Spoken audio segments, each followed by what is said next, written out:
안녕하십니까, 문틀란TV입니다.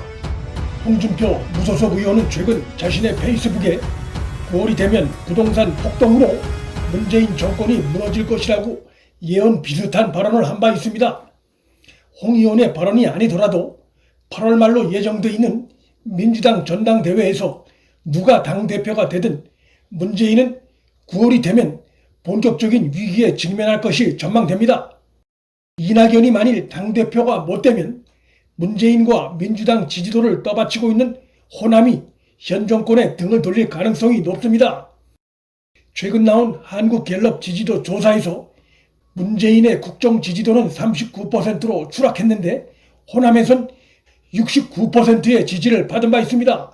민주당 역시 33%로 정당 지지도가 하락했지만 호남에선 62%의 지지를 얻었습니다. 미래통합당은 호남에서 1%의 지지를 얻는데 그쳤습니다. 즉 호남에서의 압도적인 지지가 없다면 문재인과 민주당 지지도는 최근 상황보다 더 심각한 지지도 추락 상황을 맞고 있을 겁니다. 반대로 이낙연이 당대표가 되면 문재인 정권을 떠받치고 있는 강력한 호남세를 등에 업고 문재인에 대해 각을 세울 가능성이 적지 않습니다. 국민 실망과 답답함은 나에게도 해당된다고 한 발언은 자신의 최근 지지도 하락이 문재인 국정 지지도와 연동돼 있다는 의미로 해석할 수 있기 때문입니다. 그런데 이낙연이든 이재명이든 문재인의 지지도 추락과 함께 그 부정적인 효과에서 벗어나기 위해 문재인과 각을 세우는 스탠스를 취할 가능성이 있지만 그렇다고 해서 그것이 그들의 지지도 상승으로 이어진다는 보장이 없습니다. 문재인과 각을 세움으로 인해 친문 강성 지지층의 이탈이 초래될 수 있어 여권의 대선 후보군들은 현 대통령인 문재인의 지지도에서 크게 벗어나기 어려운 상황이기 때문입니다.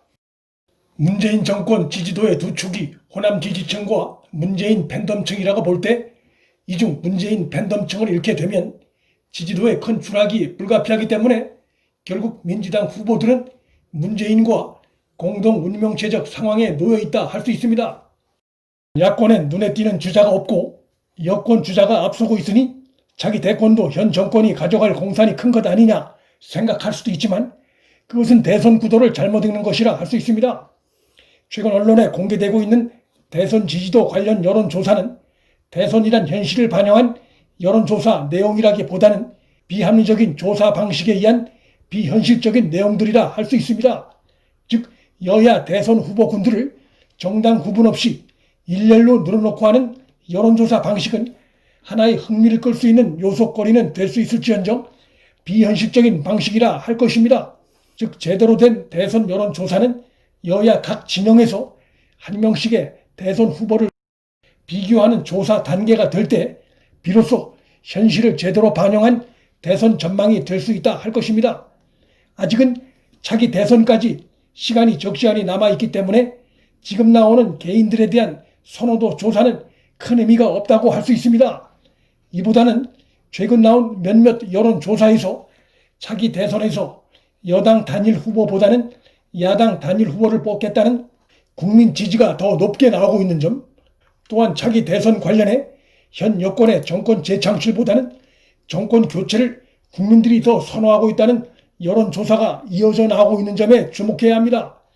이러한 여론조사는 여야에서 각각 단일 후보가 결정되면 정권 교체를 바라는 국민들이 그 후보에게 표를 몰아줄 가능성이 있다는 것을 강력하게 시사하는 중요한 대목이라 할 것입니다. 이번 한국갤럽 대선 후보군 여론조사를 보면 의견을 유보한 국민이 무려 45%나 되는 것으로 나타났습니다. 즉 국민의 절반 가까이가 아직 특정 후보를 염두에 두고 있지 않다는 것입니다. 따라서 대선이 한참 남은 지금 시점에서 여야 후보군을 당 구분 없이 일렬로 늘어놓고 실시한 여론조사에서 누가 몇이고 누가 몇위를 했다고 하는 것은 큰 의미가 없다 할 것입니다. 문재인은 취임 후 일자리를 늘리겠다고 약속했지만 주로 세금이 투입된 공공부문 단기 일자리가 눈에 띄고 있는 상황이고 실업자 수는 최고치를 갈아치우고 있습니다. 북한의 비핵화가 이루어질 것처럼 국민에게 발언했지만 북한은 문재인 정부 들어 핵 보유국 지위가 어느 때보다 뚜렷해진 상태이고 야당과 국민으로부터 무슨 근거로 북한 비핵화를 국민 앞에 자신했는지 그 근거를 밝히라는 요구를 받고 있지만 답을 못하고 있습니다.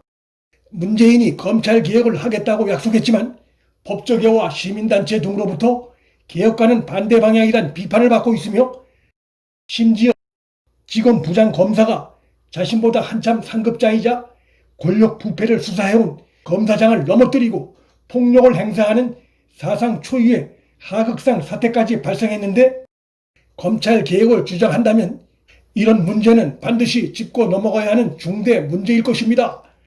그런데 문재인이 이번 사태에 대해 한마디도 한 것을 들어본 적이 없습니다. 매우 이중적인 태도가 아닐 수 없습니다. 부동산 문제, 북한 핵 문제, 일자리 문제, 검찰의 권력비리 수사력 축소 등을 포함한 문 정권이 현재 국민들로부터 받고 있는 부정평가 요소들은 문 정권이 단기간에 해결할 수 있는 사안들이 아니라는 점에서 정권 심판, 정권 교체를 바라는 국민의 여론이 향후 크게 바뀔 가능성은 적다고 전망할 수 있습니다.